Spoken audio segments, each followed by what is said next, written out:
Hi, and thanks for joining me for my latest video, a look at another of this area's lost attractions, once known as the People's Palace, an underground world of wonder and curiosity. If this is your first time watching one of my videos, my name is Andrew and I make videos around North Yorkshire. Today I'm back in Scarborough's South Bay to take a look at what was once a huge underground entertainment complex that many people aren't aware existed. And for a few of you watching this video, it will probably change how you view this area next time you're here. This is a deep dive into the history of Scarborough's Aquarium and Gala Land.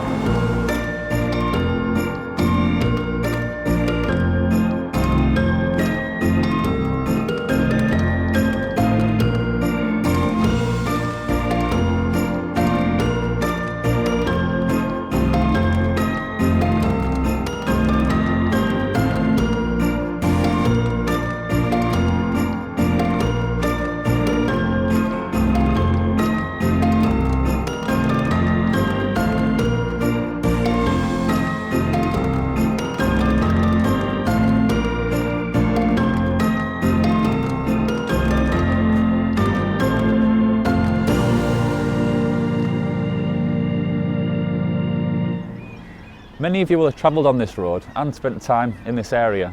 There's the impressive Rotunda Museum over my shoulder, and on top of the hill behind me, my old friend, the Grand Hotel.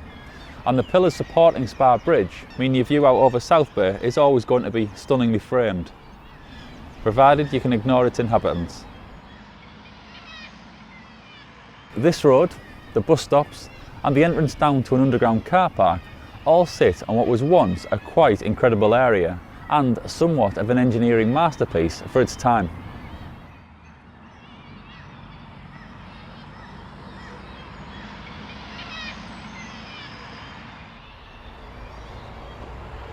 Got my coat on now, it's colder than it looks.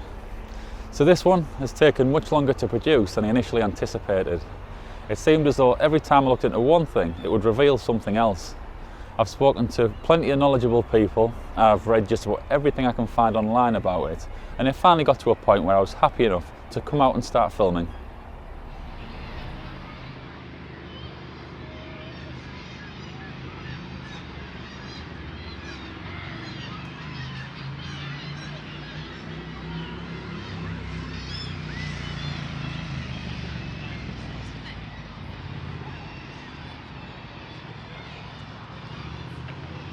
Aquarium, as it was initially known, opened in 1877, 10 years after the Grand Hotel, but its story starts several years before that. The earliest official record relating to the complex goes back 6 years before it opened to 1871, when the Scarborough Tramway Aquarium and Improvement Company Limited was established. However, this company didn't actually build the aquarium. It was built by a company registered 3 years later, the Marine Aquarium Company Scarborough Limited, at a cost of £120,000, the equivalent today to somewhere in the region of £7 million. A bank manager called John Leckenby invested in both companies. He was one of the most prolific collectors of natural history specimens in Yorkshire, and it's believed he was one of the main driving forces of the development. Unfortunately for him though, he died in 1877 after a short illness, meaning he didn't get to see his aquarium dream fully realised. There were obviously many other people involved in the development of the aquarium, such as investors, engineers and board members, but it's the name of its designer that is the most significant. Legendary seaside architect and civil engineer, Eugenius Birch. Birch's early work included designing the Devon and Somerset Railway before working on the East Indian Railway from Calcutta to Delhi. Another link he had to this area, and one that surprised me when I was doing my research for this video, is that he was chief engineer for a time on the Scarborough and Whitby Railway. Although he didn't work for the company who eventually built the railway, which opened in 1885, he did walk the route that I did my videos on last year and create the first plans for the railway. Birch's design of the aquarium was clearly heavily influenced by his experiences in India, but I'll come to that shortly. First, back to this area and why it may have been chosen for the development of this particular attraction. A quick run through the timeline of how this area was developed, around Foreshore Road and St Nicholas Cliff on the South Bay. The 1600s was when holidaymakers first started to descend on Scarborough as a seaside resort, given largely to the discovery of water with reported medical properties, which resulted in it becoming a spa town. Records suggest that initially it was predominantly genteel visitors who came here to drink water at the spa and bathe in the sea. This then quickly progressed to sports on the beach, boat rides and fishing expeditions. Accommodation at that point was in the Old Town, which sits overlooking the harbour. Close to the harbour, there was a long room built to offer gambling, dancing and other entertainment. In the 1700s, newer accommodation was built towards the upper area of St Nicholas Cliff, and the fashionable resort soon separated from the working harbour and the Old Town, with St Nicholas Cliff becoming something of a promenade itself. Over the next century, the area continued to be built up, and in 1827 the cliff bridge was built, linking St Nicholas Cliff to the spa. The following year, the Rotunda Museum was built to promote science and investigate local natural history. The second half of the 19th century then saw the major investments that shaped this area as we see it today. In 1859, the Scarborough Public Baths Company built the indoor swimming baths on the site of a burnt-out timber yard, now known as Coney Island. The building itself has a great history of its own, but essentially it was converted from the baths to an entertainment centre in 1920 and then converted into an amusement arcade under its current name in 1947.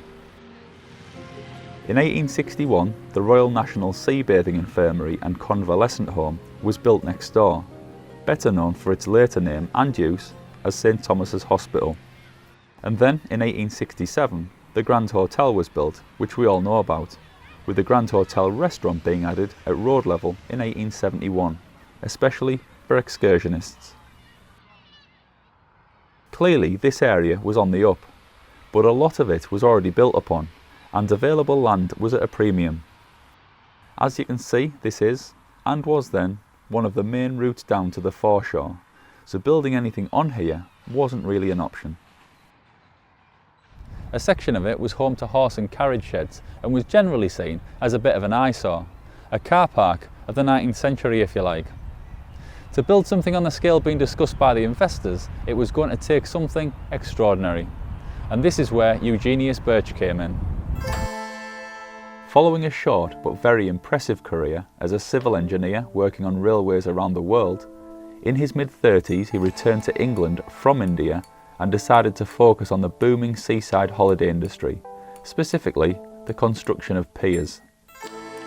He was responsible for many well-known piers, including Eastbourne, Margate, Hastings, North Pier in Blackpool and West Pier in Brighton.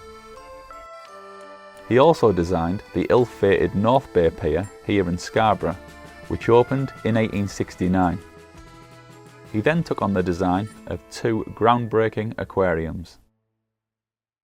The first was in Brighton and that opened in 1872. That building still exists today as Sea Life Brighton, making it the oldest continually operating aquarium in the world. Birch had planned for it to be a substantial building with majestic towers, but it was deemed this would spoil the sea view from the promenade.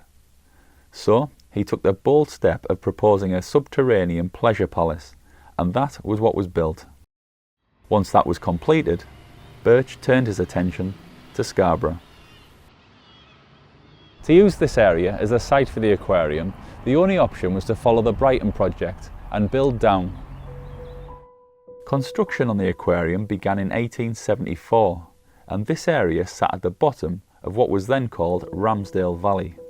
It was to stand on a large plot around 500 feet by 250 feet, formerly known as Mill Beck. An excerpt taken from a newspaper in 1874 gives a wonderful indication of the extent of the proposal.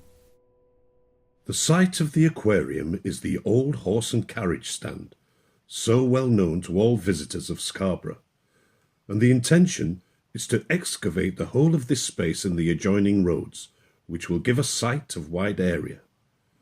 Over the buildings, a wide carriage road will be formed, giving a handsome approach to the sands, which will be continued by a good roadway for some extent along the foreshore. The main issue they had to overcome was digging down to create this vast subterranean structure. I've tried to find photos of its construction, as cameras were popular by that point, as shown with photos of the Grand, but I've found photos of this development to be extremely limited. The challenge faced by the developers was digging out tons of earth and getting rid of it. The two ways this was most likely done was by transporting it uphill out of the valley by horse and cart, and by barge out to sea. This was the best image I've been able to locate, so disappointingly and mysteriously, there seems to be very little visual evidence of the aquarium being created. There were very few reported hitches considering the scale of the job, which not only involved the removal of huge amounts of rock and earth, but water pipes and drains had to be diverted, and the millbeck had to be culverted and piped below the beach. It took 3 years to complete, with its grand opening in May 1877. There were only 2 major incidents during its construction, with just 1 person seriously injured, an impressive feat for Victorian times. It was claimed the capacity of the building was 10,000 people, and the aquarium included 26 tanks of water, one of which they were able to boast was the then largest tank in the world, and was also used for swimming exhibitions. The interior of the complex was inspired by Hindu temples, something Birch was very keen on. The architecture was elaborate. It included a concert hall, reading room, dining area and fernery. The structure had brick piers with horseshoe arches, which supported the road above. The 2¼ acre aquarium was backed by a park of walks, seats, fish pond and aviaries. Clearly this was an ambitious project with no real roadmap to follow to ensure its success, and within 4 years the company was insolvent. In spite of the grandness of this underground complex, its extensive tanks and sea life specimens were failing to draw in the crowds. It took several years to find a buyer prepared to take it on, and was eventually sold in 1886 for a fraction of the build cost, at just a little over £5,000. The new owner was William Morgan, who was then manager of Blackpool Winter Gardens and later went on to become Mayor of Scarborough. He soon set about making changes, and changes that would make this place a success. Morgan converted the aquarium into a people's palace, also known as the Palace of Amusements, claiming that people would rather see a live show than an uncooked lobster. He soon made extensive alterations and additions, which included some fish tanks being converted into shops, and a large monkey house was created, as well as seal and alligator ponds and a swimming pool. After the turn of the century, a new theatre and skating rink were added. It was also during this time that the aquarium was given the popular nickname of the Umbrella, due to being a source of entertainment on the inevitable rainy days of the British summertime. Entertainment was Billy Morgan's thing, and during his tenure there were some notable acts who famously played at the People's Palace, including the Clock-Eyed Lady, Mr. Walter Wade, a lady impersonator, the world-famous Unthan the Armless Wonder, who could play the violin and fire a gun with his feet, and a conjurer and juggler going by the name of Professor Davino. He later explored creating a zoo inside the venue and introduced an array of exotic animals, including lions and tigers. Sadly, in 1907, at the age of 78, Morgan passed away, and this photo shows the start of his funeral procession from his home on what is now known as Valley Road.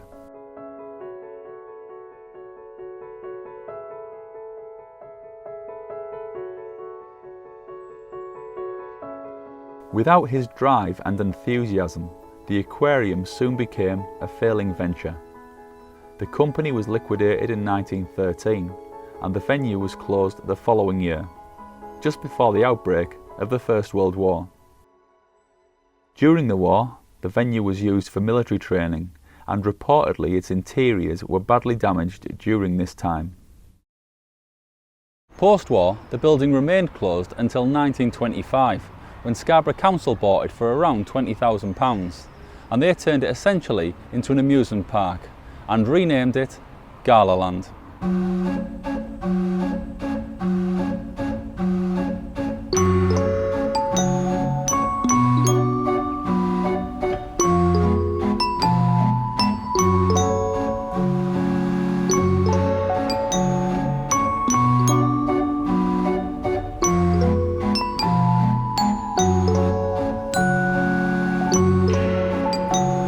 In the same year, in 1925, a bizarre incident happened here, and I can only assume it was before it reopened due to the lack of injuries.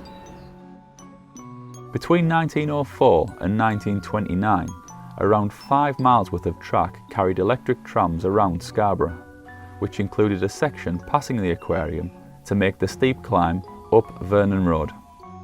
In this incident, greasy rails and brake failure on one of the trams climbing up Vernon Road caused it to make a dramatic backwards descent, destroying the wall that separated the aquarium from the road, smashing through its glass roof and landing in the ballroom.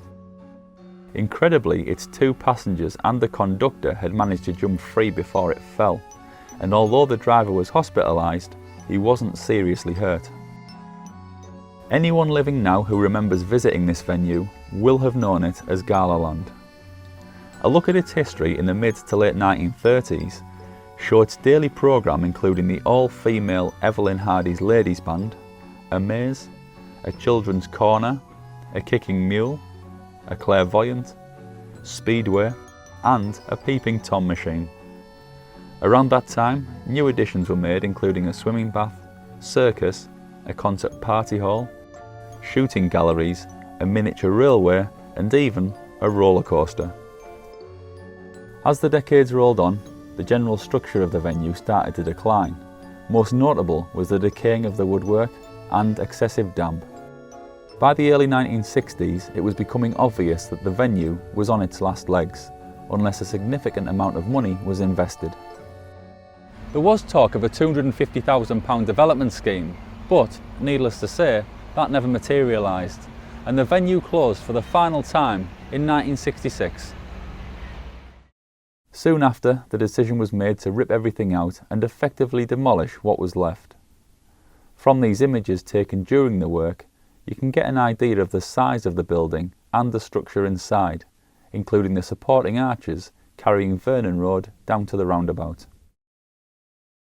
Within a couple of years, the roadway had been rebuilt and the space below had been filled in with an underground car park, which is how it is today.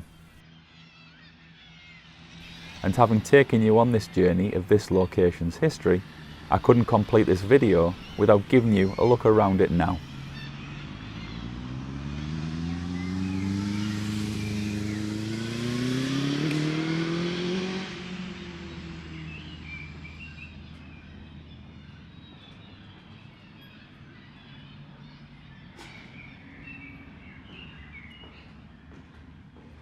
The stench of urine as you walk down here is as bad as any public toilet you'll visit. It's not helped by the heat coming up out of this place from the cars, but it really is bad. Some kind of locked gate needs to be installed at the top of the staircase, as I'm guessing this is caused on a night. There are 2 of these staircases either side of the road down to the car park, so it may be a cost thing as to why the council are happy to leave it like this.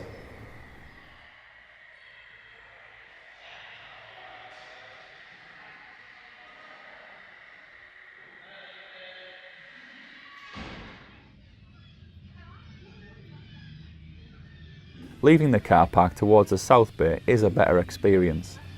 The council have recently installed new artwork along the underpasses that were once the entrances to the aquarium. From here you can head straight onto South Bay Beach, or under the road and towards the amusements, or up to the Rotunda Museum and the Grand Hotel. Today there are very few physical reminders of Scarborough Aquarium, the People's Palace and Gala Land. I've shown you what's left of the entrances, and above ground there are bits of structure that are poking out here and there, but unless you're aware of its past, there'd be no way you could know of this once sunken wonderland. Some locals still refer to this area as Aquarium Top, and until a few years ago the cafe at the bottom of St Nicholas Cliff paid homage to this Victorian namesake, but that has now gone.